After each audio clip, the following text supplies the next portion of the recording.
Hello guys, another week passed and here is the next episode of Urban News. I make these episodes weekly, so subscribe to the channel not to miss the future content. And before we start, of course, I'd like to thank to all my amazing Patreon and not only Patreon supporters.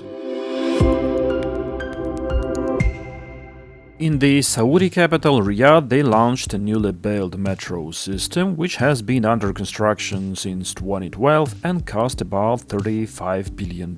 In total, the system consists of 6 fully automated lines with a total length of 176 kilometers and 85 stations, which makes it the largest driverless metro system in the world. Lines 1, 4 and 6 were the first to be launched, line 2 and 5 are scheduled to be launched in 2 weeks, and line 3 is the last one to start operating in January 2025. The lines are laid on the overpasses and the stations quite predictably have a futuristic design. For example, this is how one of the hub stations in the King Abdullah Finance District looks like. A total of 183 trains will operate on the lines. Lines 1 and 2 will be operated by 2 and 4 section Siemens in Spiro, while the rest of the lines will be operated by Alstom trains. The subway is expected to help solving the city's congestion problems and, by reducing dependence on private vehicles, decrease fuel consumption by about 3.7 million liters per year and reduce greenhouse gas emissions, including 12.5 million tons of CO2.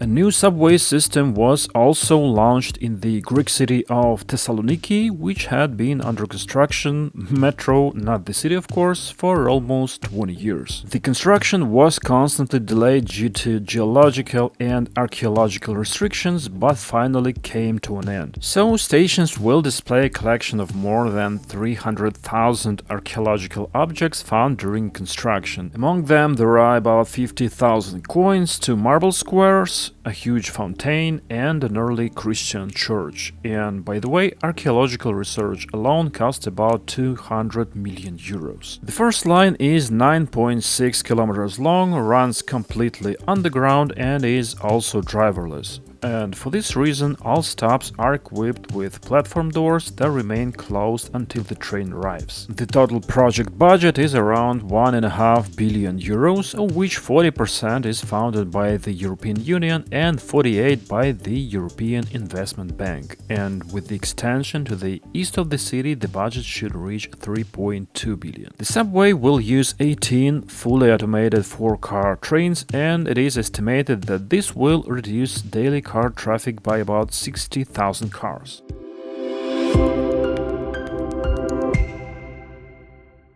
And finally, after a long break, some news from Japan. In the city of Hiroshima, the JR Hiroshima railway station is being reconstructed and an elevated tram line is being built to serve it. It was previously planned that the completion of the line would coincide with the opening of the new station building on March 24 next year, but due to the workflow adjustments, the completion will be postponed. According to Hiroshima city officials, several overlapping construction projects, including a bus stop near the station's southern exit, required adjustments to the process. It is expected that opening of the tram line will be delayed for several months after the new station building opens, giving the period of trial runs to confirm the safe tram operation. And an important part of this project is also a 43-meter-long metal bridge for trams over the street, which was installed in June this year.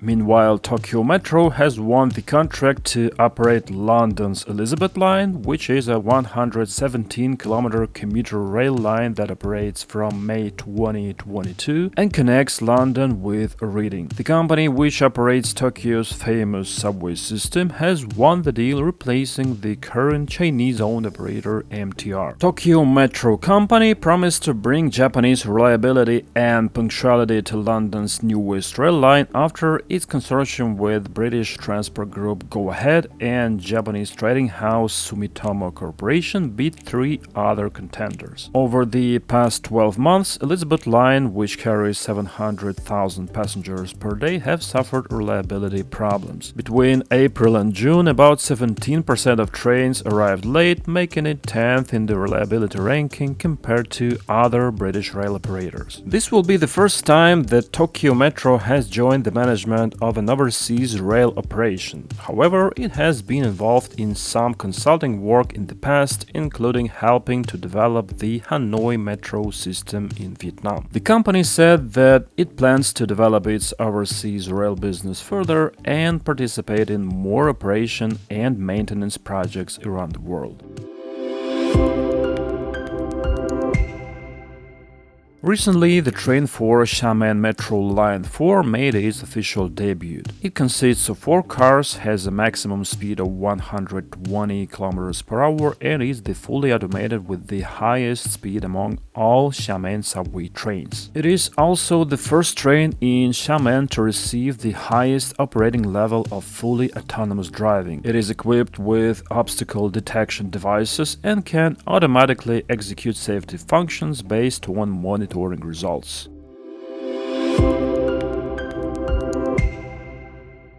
After a year and a half of construction, a new 2.5-kilometer long tram line running through the old port of Venezuela was officially opened in Tallinn. In addition to the new tram line, a modern streetscape has been created along the line, which benefits both pedestrians and cyclists. The line has connected the city's most important transportation hubs, which is expected to make transfers easier. The first trams on the line 2 started running on the new route on the 1st of December. And as soon as construction of the Rail Baltica Ülemiste terminal allows trams to pass through the area, the line will be extended to the airport. The total cost of the project is 55 million euros, and part of the funding was provided by the European Union. Also, in the next few years, the city plans to invest more than 100 million euros in the construction of new tram lines and modernization of rolling stock.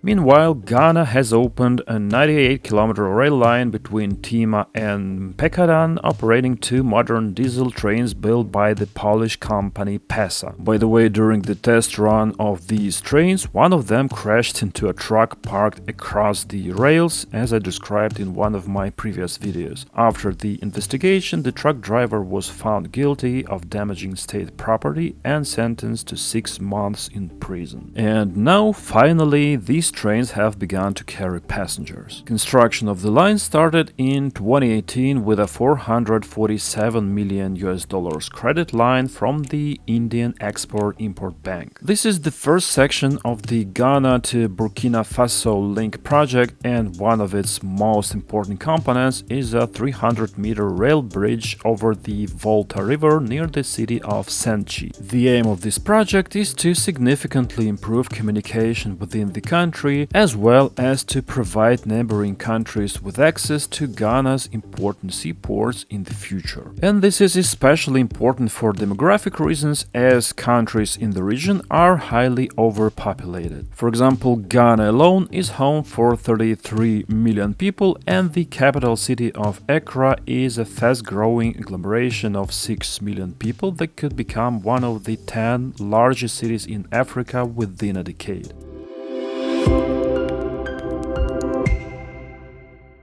By 2030, Paris will eliminate 60,000 parking spaces and replace them with trees. This is one of the goals set up in the French capital's new climate plan for 2024-2030, which was published recently and will soon be voted by the Paris City Council. The new plan aims to make city greener, more resilient to extreme weather conditions, pedestrian-friendly and car-free. To achieve this goal, Paris promises to create 300 hectares of new green spaces by 2030 and 10% of them by 2026. For example, numerous parking spaces on the street sides can be relatively easily replaced by lines of trees, which will also help to absorb rainwater.